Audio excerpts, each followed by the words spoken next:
Dreaming of financial freedom pero feeling stuck sa sweldo mo? Ano kaya kung may mga sikreto ang mga mayayaman na pwede mong gayahin kahit sa sahod mo lang? Sa video na to, ibubulong ko sa iyo ang 9 money hacks ng mayayaman na pwede mong simulan ngayon. Manood hanggang dulo dahil siguradong kapupulutan mo ng aral ito.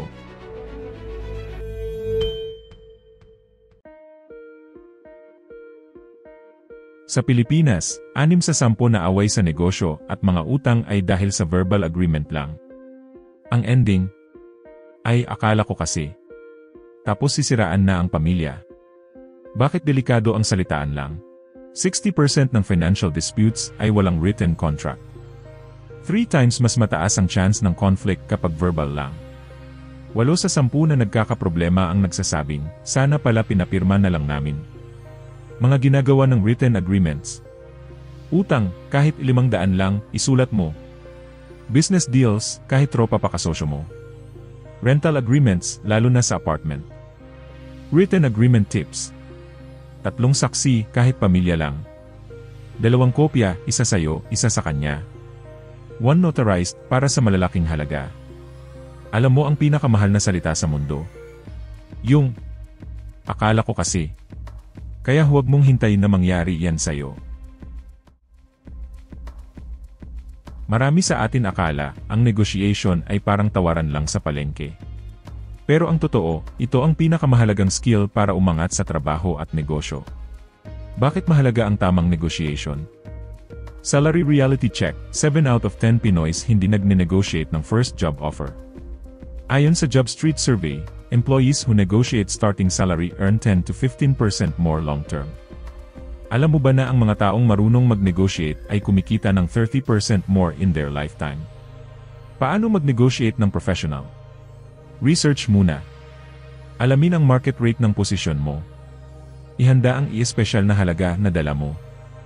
The power of silence. Sabihin ang asking price tapos tumahimik. Win-win approach. Kung hindi kaya sa salary, baka pwede sa benefits. Pwede ba nating pag-usapan ng performance-based increase? Remember, ang tunay na negotiating power ay nasa taong handang umayaw sa unfair deal. Kaya sa susunod, huwag kang matakot mag-counter offer. Parte yan ng professional growth. Ang pag-ayaw ay hindi kahinaan, ito ay isang estratehiya para sa mas magandang kinabukasan. Sa tamang oras at tamang dahilan, ang pagbitaw ay isang paraan para maprotektahan ang iyong puhunan, oras, at kalusugan. Kailan dapat umayaw? Una, kapag hindi ka na kumikita ng tama. Kung mas malaki na ang stress kaysa sa kita. Kung lumalagpas na ang oras na inuubos mo kumpara sa perang bumabalik. Ikalawa, kapag malinaw na may red flags. Laging late ang bayad o hindi tumutupad sa usapan. May mga terms na bigla ang binabago ng walang paunang abiso. Ikatlo, kapag may matinding kutob ka na may mali. Ramdam mo nang hindi na tama pero hindi mo maipaliwanag. Kapag may duda, mas mabuti nang umayaw kaysa magsisi. Ika-4, kapag natrap ka sa sunk cost fallacy. Matagal ko na itong ginagawa, sayang naman kung titigil ako. Nakapag-invest na ako, tuloy na lang. Ang pinaka-successful na negosyante at investor ay hindi lang mahusay sa pagkuha ng oportunidad, sila ay madiskarte sa pagbitaw kapag hindi nasulit ang isang deal. Naranasan mo na bang ang senaryong ito, hala, wala na pala akong pera? Kakasahod ko lang.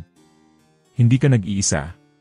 7 sa 10 Pilipino ang walang ipon, at isa sa mga pangunahing dahilan.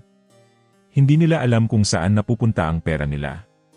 Bakit mahalaga ang pagtunton ng gastos? Ang maliliit na gastusin, kapag pinagsama-sama, nagiging malaking kawalan. 100 pesos na kape araw-araw, 3,000 kada buwan, 33,000 pesos kada taon. Akala mo, maliit lang yan, walang epekto. Ang totoo, ang pagiging mayaman, nagsisimula sa pagiging aware sa gastos. Alam mo ba kung gaano kalaki ang mga maliit mong gastos? Si Juan, 25,000 pesos ang sahod kada buwan. Akala niya konti lang ang ginagastos niya sa GrabFood at online shopping. Pero nung tinrack niya, 8,000 na pala ang napupunta sa small luho kada buwan. Paano magsimula mag-track spending? Gumamit ng app o kahit notes lang sa phone. I-group ang gastos sa kategorya food, bills, luho. Mag-weekly check, saan ako madalas gumastos. Kailan ka huling nag-check ng gastos mo ngayong buwan? Alam mo ba kung aling kategory ang pinakamalaking ginagastusan mo? Ang sarap gumastos ng walang iniisip, deserve ko to. Pero pagdating ng katapusan ng buwan, hala, bakit ubos na pera ko? Bakit delikado ang gastos ng gastos? Ayon sa survey, 68% ng mga Pinoy ay aminadong nag-impulse buy, lalo na kapag stress, malungkot, bored. Akala mo, okay lang to, maliit lang naman. Bawat maliit na pagbili, bawat isang beses lang naman na luho, kapag pinagpatong-patong, biglang isang malaking butas na sa budget mo. Hanggang sa dumating yung moment na magugulat ka. Hala, bakit wala na akong pera? Mga gastos na hindi worth it na dapat iwasan.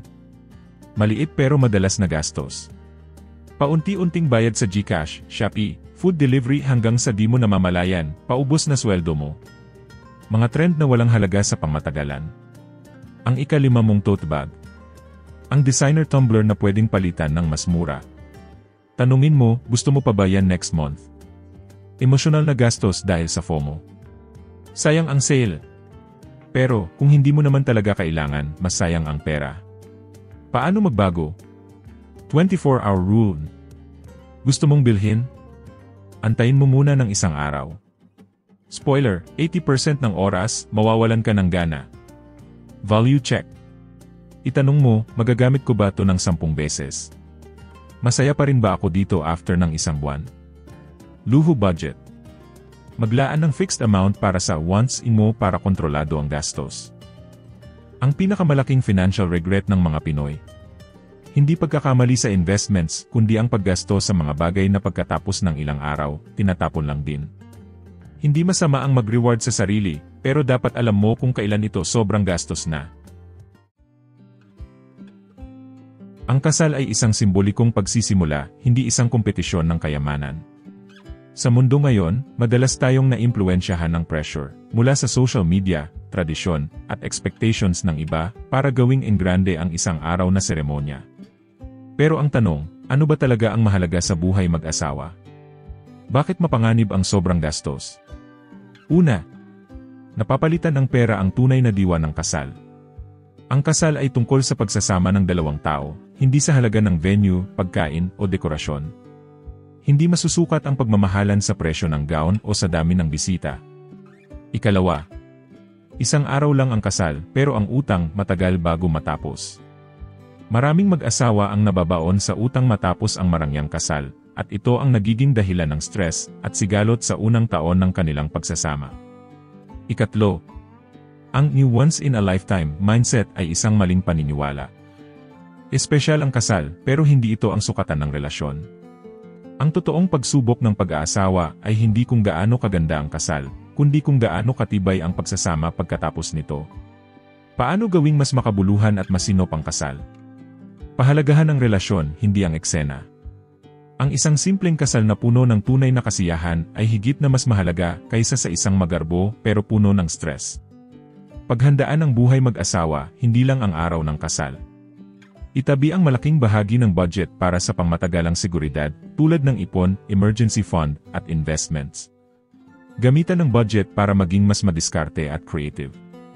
Hindi kailangang gumastos ng milyon para gawing memorable ang kasal, maraming simpleng paraan para mapanatiling espesyal nang hindi nasasakripisyo ang financial future.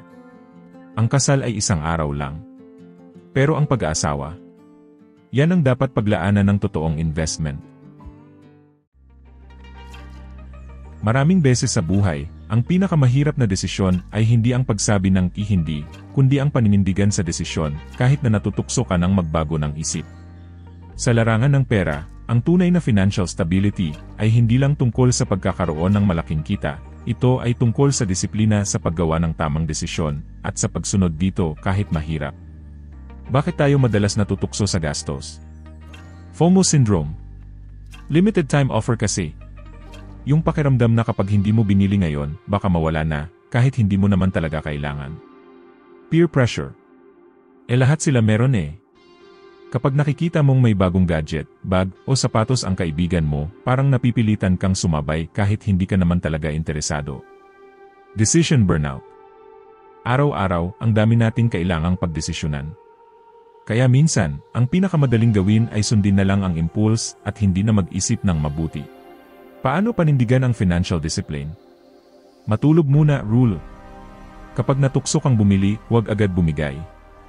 I-off ang notifications at kalimutan muna ang tukso sa loob ng 24 na oras. Tip, kung hindi mo na maalala after isang araw, hindi mo talaga kailangan. Accountability trick. Sabihin sa tropa, pag bumili ako nito, ibuli niyo ako sa GC. Ginagawa nitong mas madali ang pagsunod sa desisyon dahil may tumutulong sa iyo manatili sa plano mo. Future self-test. Bago bumigay sa impulse buy, tanungin ang sarili. Ano kaya sasabihin ng future me 1 taon mula ngayon? Ang tunay na financial discipline. Hindi ito tungkol sa pagiging perpekto, kundi sa pagpili ng tamang desisyon at paninindigan ito kahit mahirap. Ang totoong yaman ay hindi lang sa kung anong meron ka, kundi sa kung paano mo pinapahalagahan at ginagamit ang resources mo ng may disiplina. Kapag tumaas ang sahod, parang automatic na may gusto tayong baguhin, mas mahal na kape, mas komportableng sasakyan, mas maraming luho. Ang problema, kung hindi natin ito makokontrol, baka hindi natin maramdaman ang tunay na epekto ng pagtaas ng kita, dahil lahat lang ng nadagdag, ginastos din agad. Ano ang lifestyle creep? Kapag tumataas ang sahod, kasabay nito tumataas din ang gastos.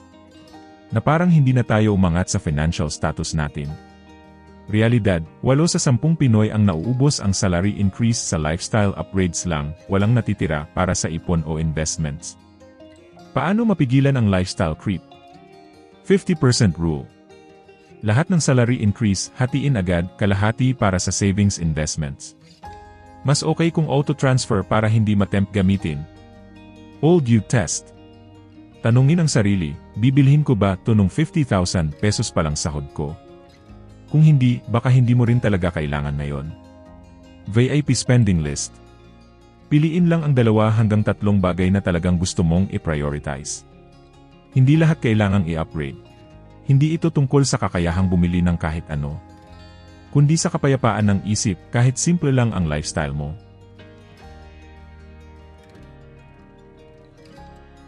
Pwede mong bilhin ang gamot pero hindi ang kalusugan. Pwede mong bilhin ang pagkain pero hindi ang gana. Pwede mong bilhin ang luho pero hindi ang peace of mind. Tama ang gumastos para sa saya kung alam mo kung bakit mo gusto ito, hindi dahil lang sa FOMO o pressure. Kayang bayaran ng walang guilt, hindi utang o isasakripisyo ang needs. Nagdadagdag ng halaga sa buhay mo, hindi lang pansamantalang distraction. Delikado kapag ginagamit mo ang pera para takpan ang lungkot. Shopping greater than self-reflection. I-impress ang iba. Mga bagay na hindi mo naman talaga gusto. Escape sa realidad. Pagkagastos, mas malala ang stress sa utang. Ang tunay na luxury. Freedom na hindi ka alipin ng cravings mo. Peace of mind na walang iniisip na utang. Contentment na kahit simple lang, masaya ka. Share mo to sa taong alam mong kailangan itong marinig. Ang yaman ay hindi lang para sa ilang pinipili, para ito sa mga handang matuto at kumilos. Simulan mo ngayon ang mga hack na ito. Tandaan, ang malaking pag-unlad ay nagsisimula sa maliliit na hakbang. Kung naniniwala ka na kaya mong baguhin ang financial future mo, drop a comment. At kung nakatulong to sa'yo, huwag kalimutan mag-like, share, at mag-subscribe para sa mas maraming money tips. Salamat sa panonood, at tandaan, hindi ka nag-iisa sa journey na to, sabay tayong aangat. See you sa next video, KMWLZ Fam.